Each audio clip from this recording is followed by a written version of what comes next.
Hey, I've known quite a few crazy people in my life. I use the term crazy. It's different, kind of march to the beat of their own drummer, that type of thing. Maybe a few of them, they might really be,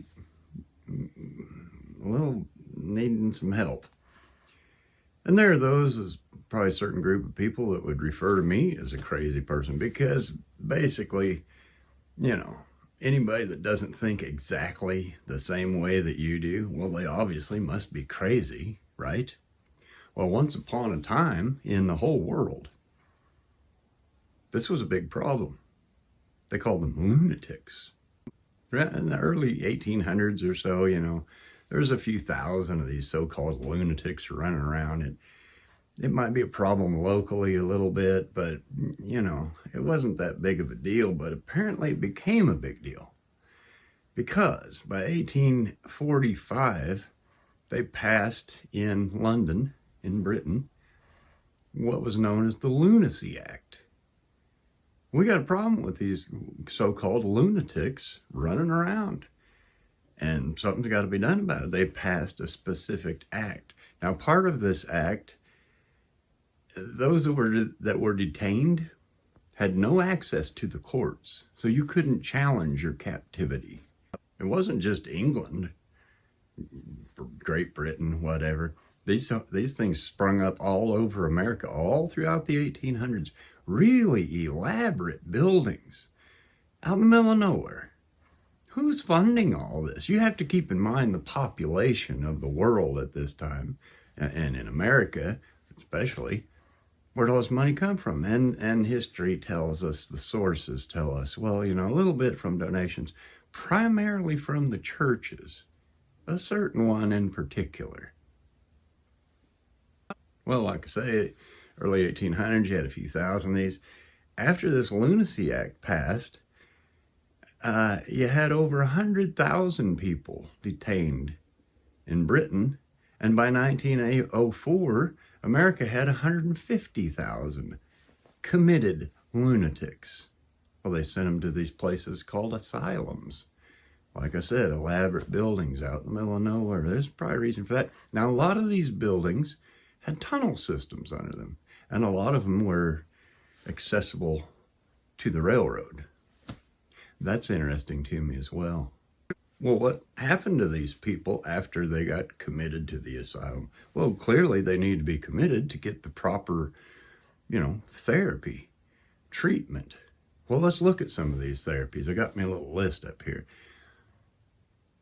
Being chained to the walls, 24-hour bed restraint, electroshock therapy, quote unquote, treatment, being sedated by being sprayed with water. Now, I couldn't find a lot of details on that, and we think in our minds maybe a misbehaved pet in a water bottle where it's maybe, and that'd be pretty annoying. Are we talking garden hoses here, fire hoses? What? It doesn't say.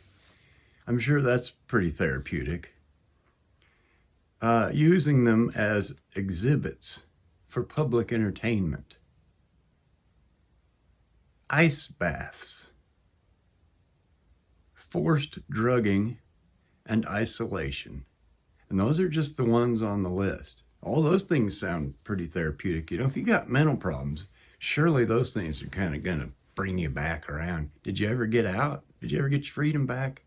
I don't think you did. I think once you're in, you're in. Now, the argument could be said, well, if you ain't a crazy person, you really didn't, that's a terrible thing and all. But if you weren't crazy, you didn't have anything to worry about because, you just go about your life, right? Well, if you look at the Lunacy Act and some of the requirements, I guess you'd say, to be committed, it didn't take much back in the day. Got me another list here. On the list, being religious, that might get you committed. Being kicked in the head by a horse. Reading novels. Thinking too much. Asthma. Back pain. Menstrual pains in excess. Your husband leaving you. Your son passes away at war. if you fell off a horse at war, too much grief, a gunshot wound, extreme jealousy, or ill treatment from your husband. Now, if we want to talk about women being oppressed, yeah, they were, badly. And basically, you got out of line in any fashion, anyway. Getting a little yippy over there. All I got to do is trot up the street to the authorities and tell them my wife she's lost her mind. She's getting a little yippy. Maybe she's got, extreme menstrual cramps, complaining a little bit. And off you go. The trouble with that is, who gets to decide if you're crazy or not? A lunatic, if you will. Oh, the authorities. All right, so you get committed, you've lost access to the courts. Let's say you had children, and let's say your husband was killed at war. And here they come to get you. How do you think you're going to react? Wait a minute, what? And then the person, you gotta come with us, ma'am. Wait, I got children. And you're just escalating and escalating. And how do you think you're going to act? Well, just exactly like a crazy person, a lunatic. Clearly, you're going to need some therapy. What did they do to these people behind closed doors? We don't know. There's rumor. We don't even have body counts. And let's say you're a relative of someone who's been committed. You go up to visit them. How do you think those people are going to act after being chained to walls, sprayed with water, ice baths? How do you think they're going to act toward you? You put me here. Oh, gosh. She's crazy. I told you this was a bad idea to come here, and they ain't ever coming back. Nobody's checking on these people.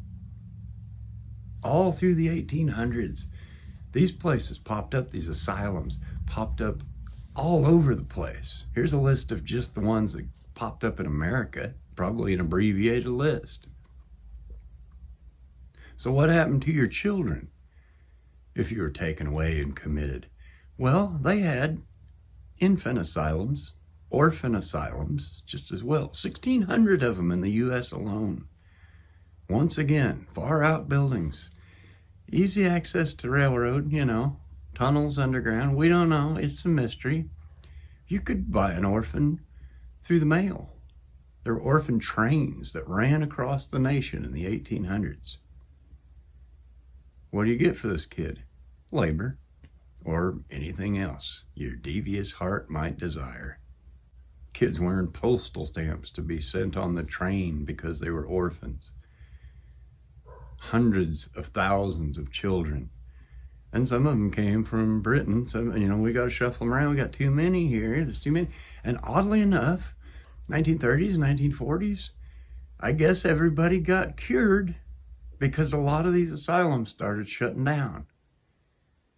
And we don't know where the people went. Surely they weren't released back into society. There's no records. Now, this is disturbing as hell. And this was the world over. Germany had a big outbreak, I guess, of, lunatics. Obviously, Great Britain, America. It's just people just going crazy. It's a mystery. So what happens then? Somebody's been committed. The kid goes off to the orphanage. He's raised by strangers. What does that do? It destroys your lineage.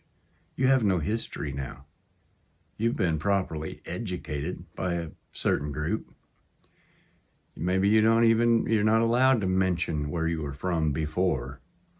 You have no home, you have no identity. If you look into these, what are they called? The little ancestry tree or whatever. Most of them will go back to about 1800, maybe 1700s.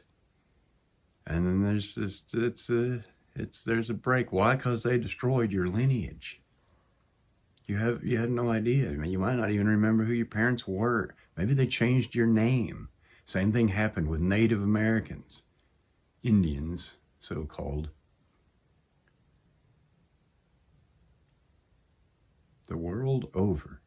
Just boom, there's an explosion of lunatics, and then 1940s, I guess everybody's cured, Well, medicine got better. That's what it is. That's why they were doing lobotomies. clear up into what, the 70s, 80s, where they jab a spike in up underneath your eyeball and puncture part of your brain. Yeah, therapy got better. I guess you'd say it's interesting. It's a little bit disturbing, man. You got comments, you can leave them down there. Thanks for your time. I'll see you next time. Crazy.